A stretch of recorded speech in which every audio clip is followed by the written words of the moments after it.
to see you. Hi, bud. Good to see you guys. Hey, New Jersey! Oh. Anyone here yesterday at the panel? Just so you know, I'm not wearing the blue velour suit today, but I am wearing blue velour underwear, so... Sweaty balls. Sweaty balls. I've got the sweaty balls. See, all the PG-13ers are leaving. Yeah, good. They're like, we're getting out of here. Earmuffs. Yeah. How are we all? Karaoke was a bit of fun. Way to give it 110%. That was great. Can I tip my hand? Can I give them a preview of what's going to happen tonight? If you thought this guy was fun at karaoke, and he is fun. Our Irish friend is a fun man. I can attest to many fun nights with this man. But he's doing something very special tonight. Can I say it? Can I give the glimpse? Yeah. You can't. Don't say the song. No, I will not. I get the honor of introducing my friend into the Saturday night special fold. He will be breaking his song virginity tonight at the stage, at the concert, his first time. If he's anything like me, he is nervous as F. Shitting a brick. Yeah, there you go. So we're gonna give him all the love and support because that is a big deal performing in front of y'all. Like, I can pretend to sing at karaoke, no problem. I'm like... but yeah, when it's and I also screamed my head off last night in the song with Your Good Self and a few other people in the audience. So I have a bit of a shaky voice. We'll see how it goes. Just don't judge me. There's someone else singing tonight as well. Did y'all hear? Ah, Jensen Ackles is in the house. So it's going to be a good one. I picked a good one. No pressure.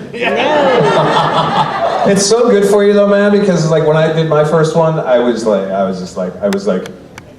all my old you can fucking sing, dude. You can sing. Yes, I'm a bit of a hack, but it's still a different thing singing with a band for the first time all the musicians are so amazing. And I made chicken out at sound check. Don't you dare! I won't let you. Anyways. Let's have some conversations. Yeah, let's do that. Some storytelling, shall we? How did we all sleep last night? Did you sleep well? Yes. Not bad. Not bad for you. Yeah. Not bad. Yeah, I went to bed at 9:30. You did? I did. Oh. I was exhausted. I think that's the blue velour suit. I think I was like in mid-air at 9:30. I was semi-napping all day in that thing. I was like tired. Hi, what's your name? My name's Andrea. Hey, Andrea. Hi, Andrea. How are you guys? We're really good. So my question is, if you guys could cast each other in any other show, which would it be and why? Ooh, that's very good.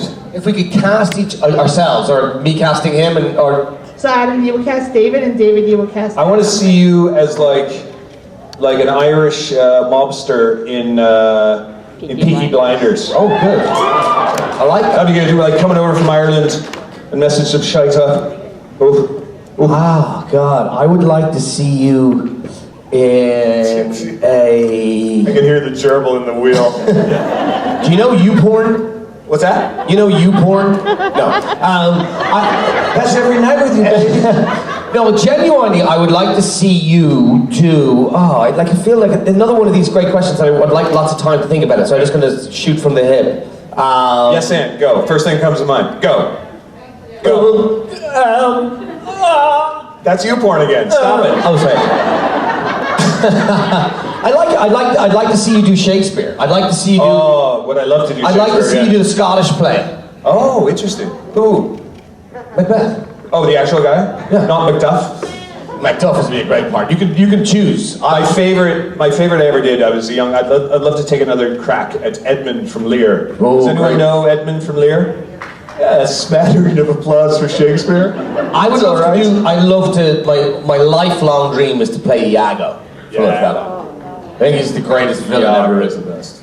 He's so good. We could wax lyrical about this all day. You've tapped into a very good question. We'll keep working on it. But yes, I think an Irish bloke in Peaky Blinders would do him just dandy. Yeah. Thanks, great question. Cheers. Art. What?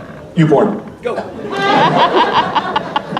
Hey guys. Hello. I'm really kind of bummed because I missed my picture with you guys. Oh. So you missed it? How'd you miss it? I Have you paid for a photo with us? Yeah, it's fine. It's all We good. can make something happen, I'm sure. No, it's all good. So, but I need a really good answer to this question because I'm Okay, really pressure's sad. on. Because I'm really sad. So, my question is, I'd like a story either from your high school or college years that you can tell that if you told at home, your parents would still be insanely pissed about. I got suspended 3 times. Each one of those stories my parents are still pissed about. Really, it's funny, I got suspended on the last day of school in 5th year, which is like, what's the 11th grade, 12th grade, the highest, or the 17th? So 11th grade, end of that, I got suspended for being naughty. And, but it was the last day of school. And so my mom, there was a bus up and down to school, except on the last day of the year. My mom had to come up and pick me up because it was boarding school to get all my stuff. And then, so my mom had to go into the principal's office and be told, like, your son is suspended for the first 3 days of next year. Cover your ears. And I just said, I was in so much trouble. I knew I was in so much trouble. But my German teacher rescued me. So my German teacher, at the end of the year, gave everyone a little bottle of Jägermeister. And he came running to the car as I sat in the car, and I was like, oh God, afraid to look at my mom. And my mom was like, you're in so much trouble. And he runs to the door and he goes, oh, don't be so harsh on him, he's a good kid. There's a bottle of Jägermeister. I was like, a bottle of Jägermeister for my 17-year-old kid? But anyway, so we go home and we pull up outside my parents' house. So my mom goes, we won't tell your father just yet. We'll enjoy the summer. So the day before I'm supposed to be going, we kind of both forgot about it accidentally on purpose, and then the day before I'm supposed to be going back to school, it was a Sunday, and I go back on the Sunday night. And Dad was like, the night before, so we're sat down, we're watching Braveheart on television, right? I'll never forget this. Watching Braveheart, halfway through Braveheart, my mom keeps looking at me like this. Are you going to tell him? I'm like, fuck. And I keep not telling him. And next thing she picks up the TV remote and she turns off the TV. My dad's like, what the fuck, I'm watching that? And he goes, Adam has something to tell you. And I was like, oh, thanks, Mel. Setting me up now, he's doubly pissed off. And I said, Dad, I'm not going back to school tomorrow night, or tonight, or whatever. And he said, why not? I said, I got suspension. Again? Yeah, it was not pretty in the Fergus household that night. Corporal punishment was still a thing back then, and deservedly so in my opinion, but anyway. Yeah, so that's one of them. David? Yeah. So what did you do? Thanks for telling that story, Adam, because I realized I was pretty open with my parents growing up, and I was like, what story have I not told them, or what have I not been busted and punished for? And then I just remembered, I think I told this in a meet and greet a couple months ago. But I'm not going to tell you what the car I was driving is until the very end, because it'll make the story even sadder and I think funnier. So in northern Alberta, Canada, of whence I was spawned and raised by wolves, you get your driver's permit at 14, because we're in a very rural area. And so your full license is at 16, but all the kids, because they work on farms or do jobs, everyone's kind of driving on the back country roads at 14. And this is back in the day of free-range parenting when they'd leave you at home at 9. You're like, I'm babysitting at 9. Like, take care of the kids. And so Mom and Dad went to an RV weekend in the big metropolis of Edmonton, Alberta.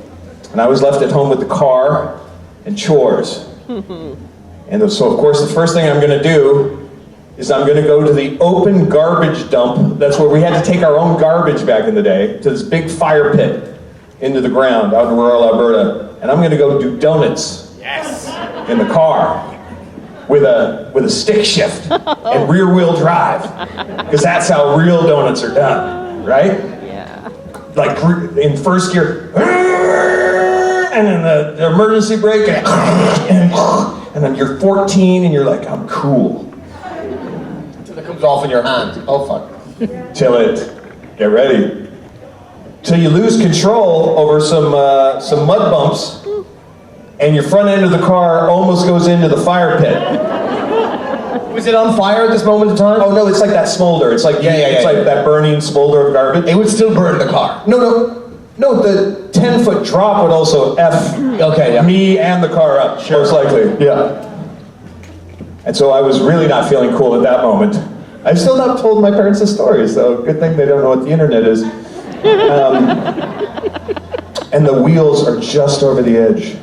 Thank God it was rear-wheel drive. So this is me, reverse, riding that clutch. And because you drive in snow in Alberta, you know how to rock your car. And because the cool car I was driving was a baby blue 1977 Chevette.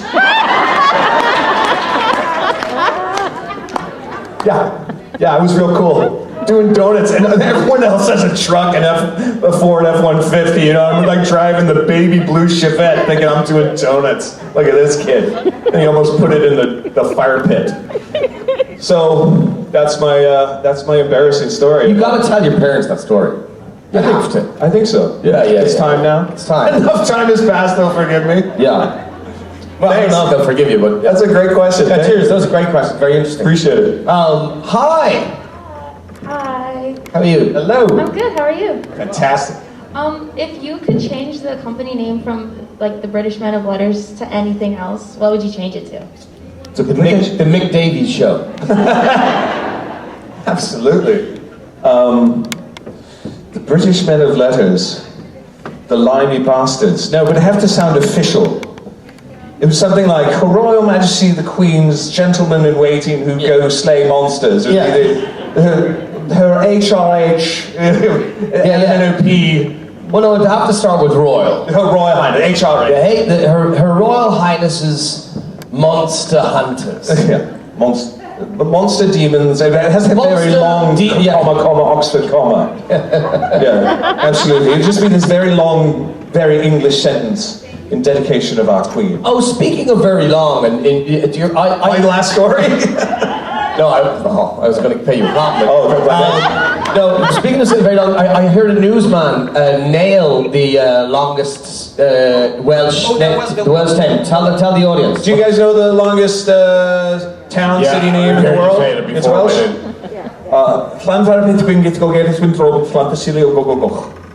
So That's the name of the town. and there's that weatherman on the BBC, right, where he just sort of throws it away. He just throws it away. And he's like, we have clouds coming in from Llanfair 15. Let's go get it in Robert Fantasy. He's way better than that. When you get the train from Holyhead across, you pass this place, and you're looking at the word, and you're like, the train is going, and the word is still there. Anyway, sorry, you're in the middle of. Do you have No, Google the sign. We did it, and so something like that. Something long. Does that satisfy you? With Oxford. Does that satisfy you? Would you like, if it's a long name, would you like abbreviate so it's like an acronym? Okay. Instead of BMOL. Or you could be like the men. Oh no, it's Men in Letters. See, I'm already changing it too much. I'll leave it with me. Leave it with us. I'll try and find a cool abbreviation. Oh, yeah, but sort of, like storm, but like it's something that makes a good word. Or you can just be like wankers, and then have I love it. wank. No, like dicks. Like so, you would have detectives in Too short. something. Like that's a hard question. I'm going to be writing it all night, though. Thank you for that. I'm going to be doing homework. Something rude. Okay, you go take this one. I'll start mulling some over. Good morning. Good morning. How are you? First off, both of you, good luck tonight. I'm sure you guys will be awesome. Oh, Jesus, But thank just, you. Thank you. This is more for David just because of something you said yesterday. You said you had a lot of debates with Jared about like every topic. What are some more memorable debates or conversations that you've had? Oh, so we would get really nerdy and fun about etymology. We had this whole etymology conversation going, and for the young people, that's the derivation of words and the root of words. You know that he's well studied in Latin. I'm sure you've heard that, right? So he's always fascinated. And it was one of the biggest words was recapitulation. We did a half an hour, honestly, of going through the history of what recapitulation is. And I sort of remember, so like when you say I recap something, it's a recapitulation. But then we're sort of like, well, to capitulate is to give over. So anyways, we went on this deep dive it actually goes to Roman times, I believe. Don't hold me to this, because it's been like 4 years and a pandemic. But it was about when you lose the battle, you have to give, there's actually a process where you have to give all your land, arms, and even men and slaves back to the person. And it's the victor. And you actually have your two armies right there. And it's a very formal process where you do this capitulation process, and you do all this dealing once you've lost, like the loser has to give all this stuff over, and that's called the capitulation. And so to recapitulate is like, oh, really, we got to do this again? So yeah, so when you hear we're going to do a recap, it actually means a recapitulation, which then means to we got to do the whole deal again. So there you go. So like any topic, like poker, like Jared's a math genius, like, you know, so he can tell you all the permutations and the probability of getting the next card if you're playing cards. We play a lot of cards, and he'll tell you there's a 14% chance you're going to get that ace. Like it's mind blowing, and he's right. Like, you know, yeah, he's great. He's super smart. but you guys know that. Well, that's all he has, right? He's not handsome or a good actor. Like, it's just, you know, He has to give him one thing. thing. Yeah. This whole cast is actually really smart. Like Most of us. Whoa. Hello. Hi. So if you guys could choose one song to play when you walk into any room, what would it be? One song to play when you walk into a room? I'm just King of Wishful Thinking by Go West. I'll get over you. I know I will. Just the smooth jazz version. But only the reason why is because I had a sketch in one of my first sketch groups at McGill University before I started getting into full-time comedy. Was a character named Cheesy Clapping Man.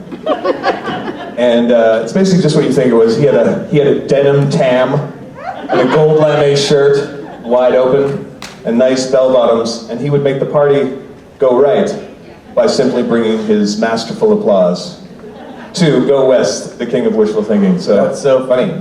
I think sitting on the dock of the bay, like, I love whistling, and so I love whistling to that song. I think it's just cheery, and it has a special, you know, it's not a song that, you know, would be in my top, you know, of my favorite songs of all time, but I just think it's a chipper song, and it's kind of gets the mood going. the other song that really gets me going in the morning, and I cannot not dance and not smile. I'm a little and be teapot. super happy to with that.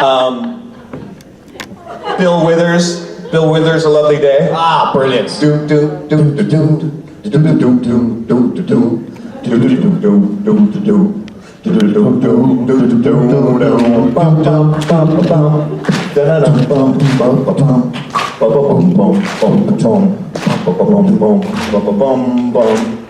When I wake up in the morning, and you're just like, another day. He holds that note, another day. Oh my God, that's what I'm singing tonight. It's No, I was just like, joking. oh, come on. That's you. Just if you're not happy to that song, go get some therapy. That's what I say. Yeah, okay.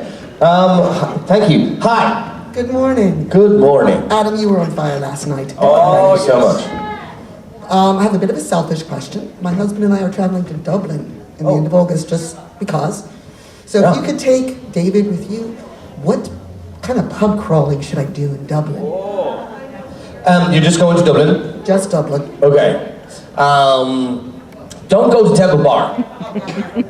Like, there are so many great places, great restaurants, great, you can record this if you want. Go to like, yeah, look, Dublin is such a small place. You can just wander around, go into a pub if you like the atmos, stay there for a while. There's some great bars along the quays. I'm trying to think of, like, the one good thing about Temple Bar is that they do have bars that play a lot of Irish trad music, and so maybe do go to Temple Bar for a bit, but don't get lost there, because it's the tourist trap of Dublin, and you kind of miss out on some of the better parts. Like, if you're going to go for dinners, there's so many nice restaurants. Where would you take me? Fast. Dinner and then a pub after. Well, I take you into South. I get the Dart out to Dunleary or to Dalkey. Dalkey's a beautiful little village, and I take you to my friend's restaurant, DeVille's in Dalkey. He also has a restaurant in Dunleary, which is on the way to Dalkey. The Dart goes along the coast of Dublin, down to the south. Go all the way to Dalkey and short walk down the hill to DeVille's. Make sure you book beforehand. It's a beautiful restaurant. And then you can walk around Dalkey. You can go for an early, but it's still bright. It will be bright until 10:30 if you're going in August. I would wander around some of the nice little towns like Dalkey and have dinner there. There's loads of great. Finnegan's pub is a great pub there. And then I would go to near where I live, called Glasstool, which is you can have a lovely walk and go to Fitzgerald's in Glasstool. Fitzgerald's is featured in Joyce's Ulysses. And they have a big Bloomsday in this is my local little town where I live in Dublin, and it's just so quaint and so beautiful. And then if you're probably going to stay in Dublin City, so then you could make your way slowly back into the city and have a nightcap somewhere like. Have you booked your hotel yet? Yeah. You can't remember the name of it? No, it's over north of the Liffey, sort of to the left. Okay. On the Quay? What? On the Quays? Doesn't matter. You can find me later at Autos or something, and if you do a bit of research, I'll write some stuff down for you. But I would get out of the city and see a bit of real Dublin, old school Dublin. It's so perfect, and you're on the coast. It's so beautiful. Even that train ride is beautiful. That's what I do, and that's where I'm going to take you, big guy. Thanks, bud. Well, I love Dublin the 48 hours I was there, but not with a local giving the tour. Yeah. I'll have to come over. I'll pickle you. Oh, please. Picking me right. Back to YouPorn. It all goes back to YouPorn. This is very sanitary today, isn't it? It's great. It's good. It's we can mix it up. We're not pervs. This is our cerebral set. It doesn't have to all be wild. Hi. Hello. I have a kind of two-part question. So what's your favorite YouTube video that makes you the happiest? And then, have you ever been kicked out of a game for being too good? Oh, that's great. Kicked out of a game by doing bad. My favorite YouTube is easy for me. This is my go-to. It's a tie. It's a tie between Double Rainbow, and if you haven't gone to Double Rainbow all the way, that'll just make you happy. 2 girls, 1 cup? Yeah, because that's on YouTube. Down into the gutter. But the one I really love is Bleating Goats to Whitney Houston, I Will Always Love You. Because the Bleating Goats videos, that is my jam. Because I will always love you. How can you not love that? It's so delicious. There was one video back when the video started coming out, before we were texting text threads and all that kind of stuff, and you're getting 10 a day now. But there was it was an English guy, and he was all you could hear. So there's this big field, and you see all you can see is Fenton. He's off camera. He's like, Fenton! Oh, Jesus Christ, Fenton! And then you see these 100 deer just run through this field, and there are people going, what the f-? And this tiny little dog is chasing after him. And so the deer come, and you go, Fenton! Fenton! And then you see Fenton running, chasing these deer, and he chases them through this ditch, and they ruin this farmer's ditch. And then about 30 seconds later, you see this old man running down, holding his hand, and going, oh, Jesus Christ! Fenton! Fenton! Oh, Jesus Christ! And it was the first one I ever got, and I think if you YouTube Fenton, you'll get it. It's hilarious. It's hilarious, and set the tone for all those videos that now are 2 a penny. I was never kicked out of a game, but I was at any Chiefs fans here? Football Chiefs? No? Patrick Mahomes? Yeah, we're in New York. We're not doing Kansas City. But I had to go to Kansas City in a suit much like this. I was in character as a guy called Gabe for State Farm, and they had me playing cornhole, but in a 3-piece suit. And so it was challenge Gabe to a game of cornhole, and you win some merch. The problem was, I'm pretty fucking good at cornhole. Even in a suit, I was in the zone, man. I'm not kidding. I don't often brag about sports, but I was just like, pop, pop, pop. And so people weren't winning merchandise. And they're like, hey, can you just, you're winning too many games here. But I was like, but do it left-handed. I'm feeling it. So they were kind of like, and then this one guy wanted a piece of me. And he came back 3 times. And I was like, boom, I'm in a suit. What? Take that. Eat it, nephew. What's going on? I'm like feeling strong. And so he was getting frustrated. I was like, I got to throw the next game. So yeah, that's my too good at a game story. I once, see, my problem was always, I was a pretty good tennis player when I was a kid, but I would always get in my head, and I was beating a guy, like, it was 6-love in the first set, I think it was 5-1 or something in the second set, and it started raining. And they called it off. Was that like tennis camp or something? And so we called it off, and an hour later we went back on the courts. And I got so in my head in that hour, I've got this sewed up, I want one more game. He came back and he beat me. He won 2 sets against me and being on his knees, almost out. And I've never gotten over that. No, just my ego was too much. Anyway, great question, thank you.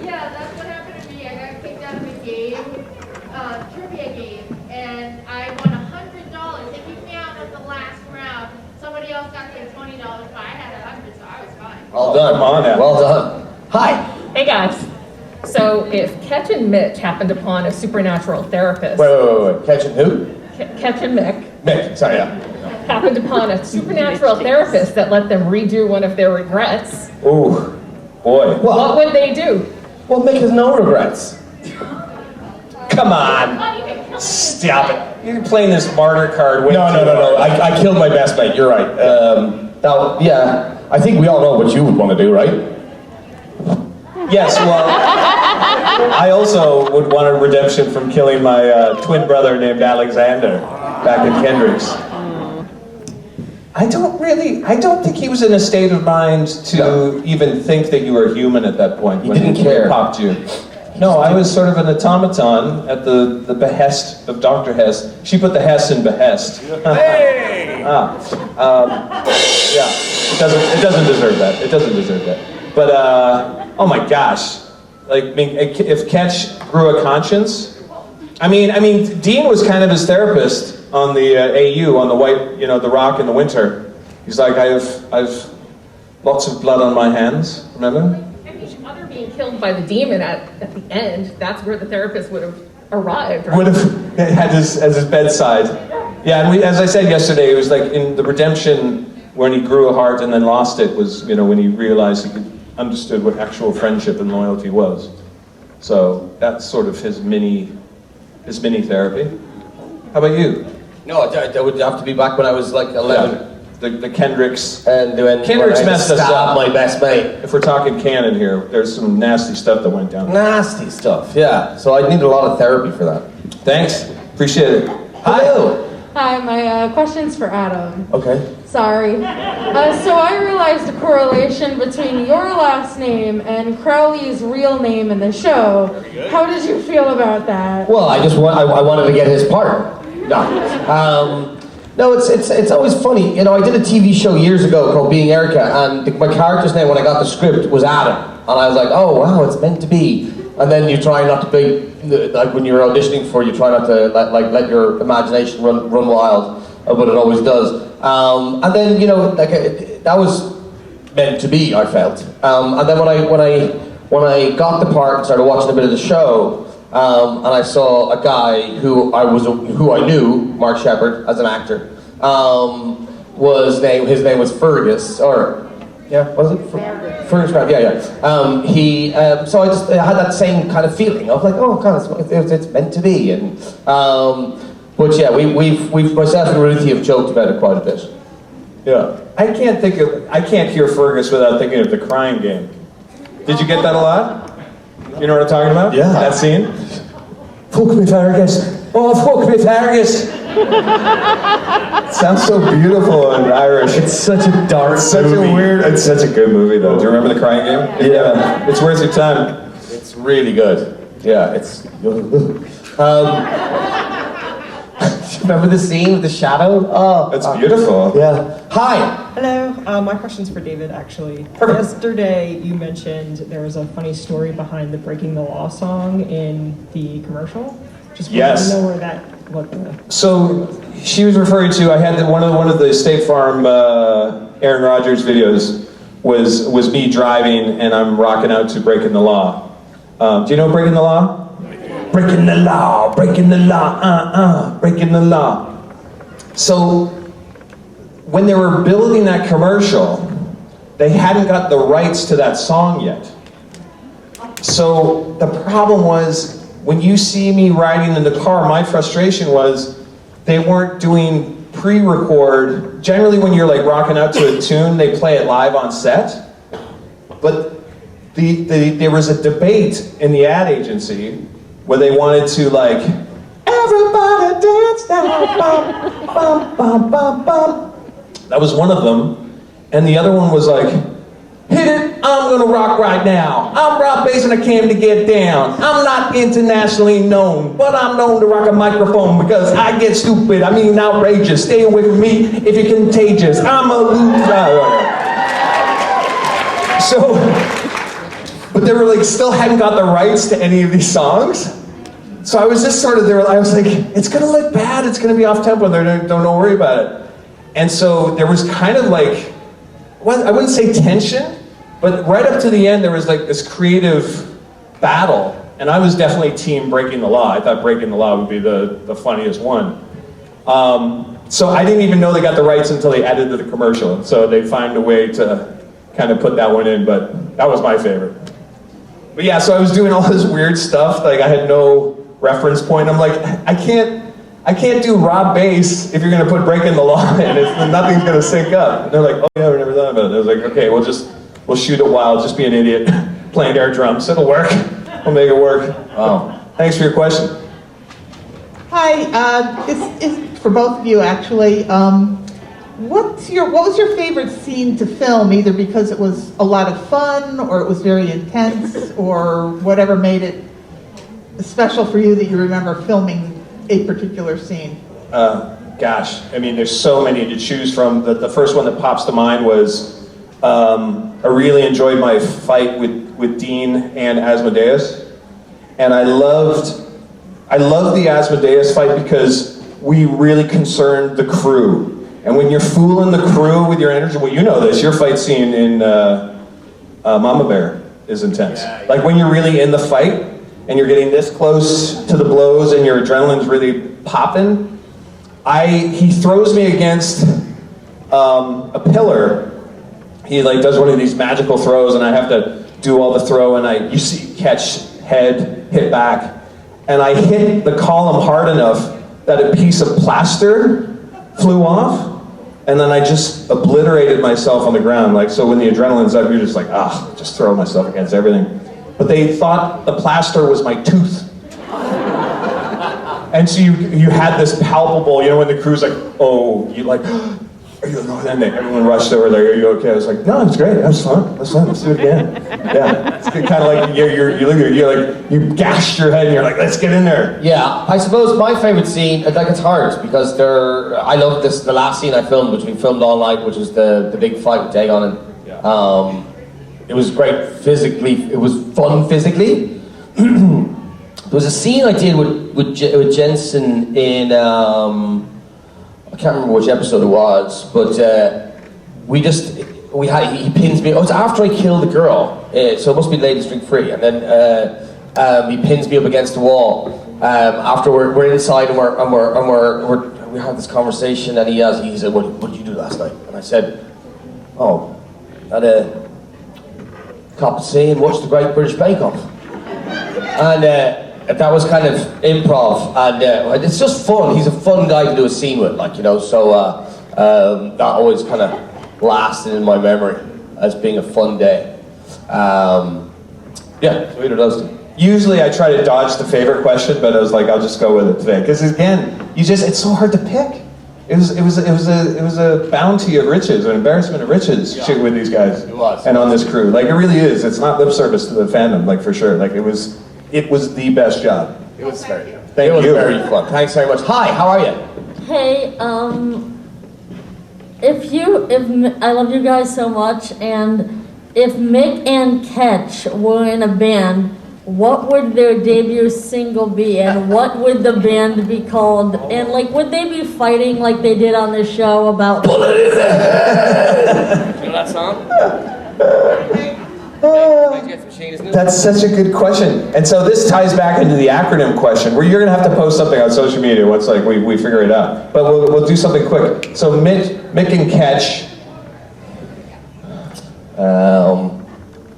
Arthur. Do you know that fucking and punching thing? In Californication, this is the book he writes. It's called Fucking and Punching. Yeah. And so we got like typing and killing, or typing and bullets, or something like that. Typey, the type, shooty.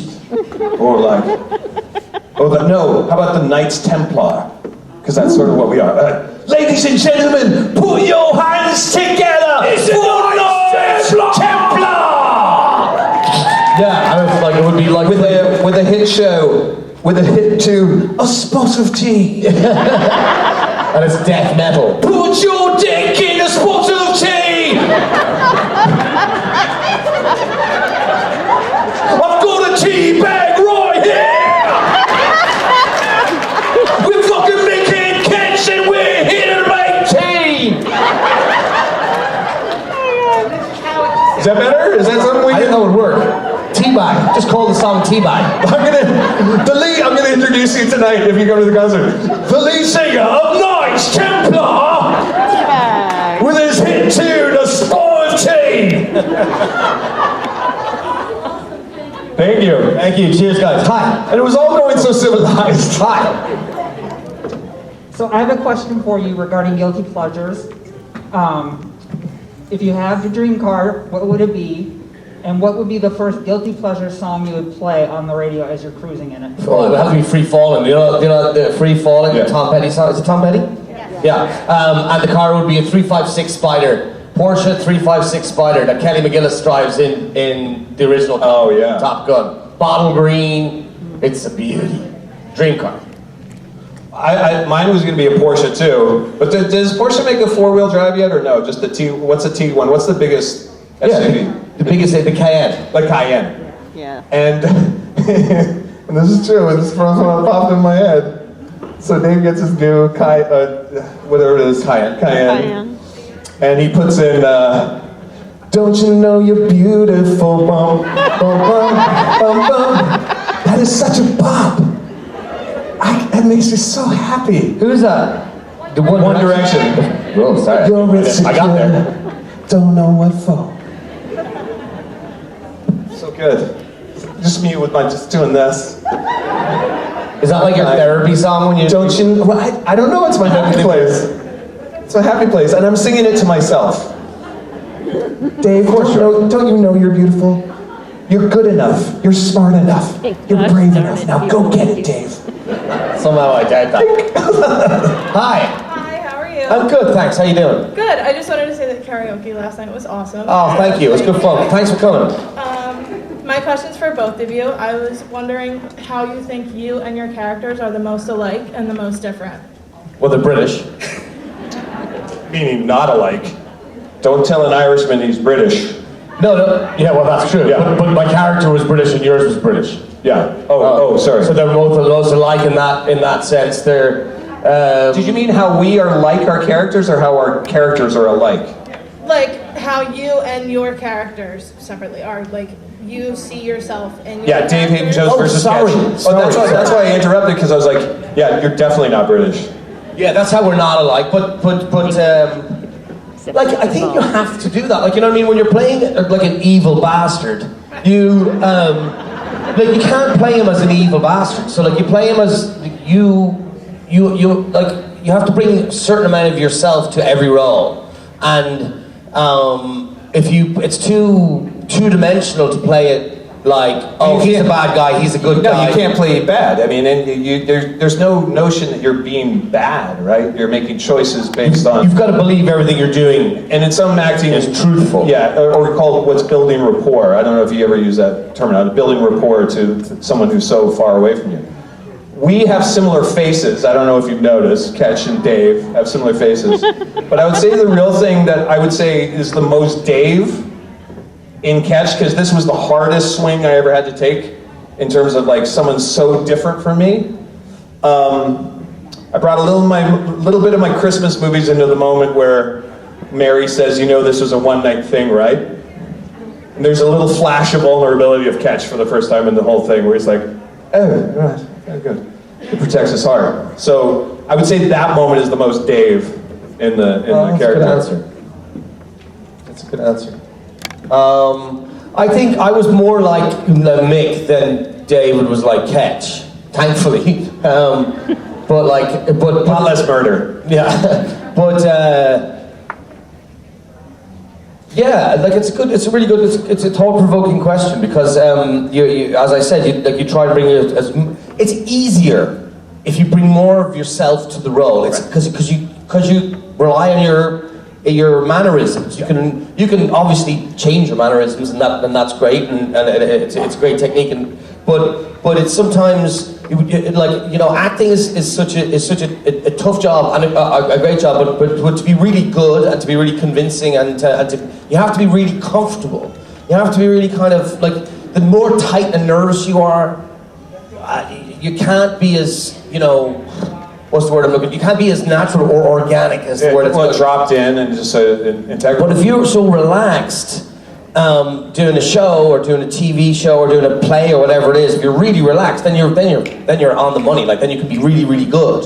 And I think for me at least, the more of myself I bring to a role, the more comfortable I can be, and then I can be better. Great question, thank you. Yeah, and Adam is such a smart guy too. Like he'll do politics and poli-sci and science with you all night long. So I think that's how you're like Mick too. But I think the other thing you've said before in panels is like, you wish you were a bit of a more brawler. You're like, why is he such a But I think Mick. I wish Mick was more. And that's what I'm saying. Mick wished he was more too. Yeah. And so he kind of got there. And when he saved Dean from the werewolf and shot the werewolf, I think that was a real big moment for him because he's like, yeah, I can do this. Thanks. Great question. Thank you. Hi. Hi, so I just wanted to circle back to the acronym one more time. Okay. What do you guys think of Detectives in Celestial Knowledge and Slaughter? Dicks. Brilliant. Detectives in Celestial Knowledge. I think we should make this open source. Come to our tables, and Adam will post the winner. Like if you're coming to, I still want Her Royal Highness in there somewhere. Hermes. The side project. Oh crap! Dix is great. Thank you for doing that homework. That's fantastic.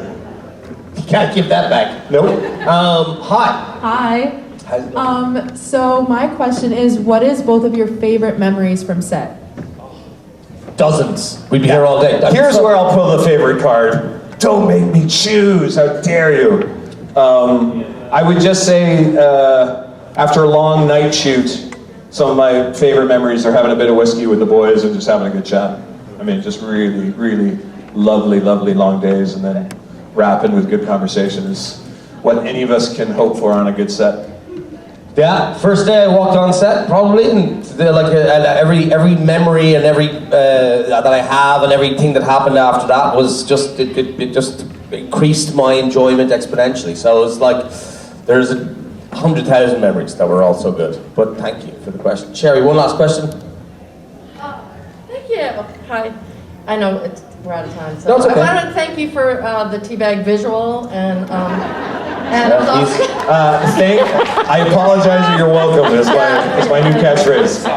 And what's like the next thing we might see you all in?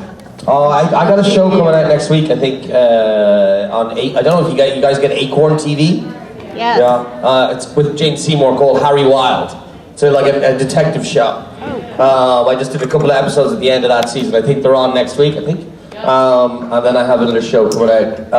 I don't know when it's on US TV called second season of a show I did called State of Happiness. And that will be on sometime this year. Thanks, everybody. The band's here. That means we have to leave. You're so kind. You're our favorite memory. We appreciate you. Give it up for these two legends. Adam Fergus, David Haydn-Jones. Boys back in town, boys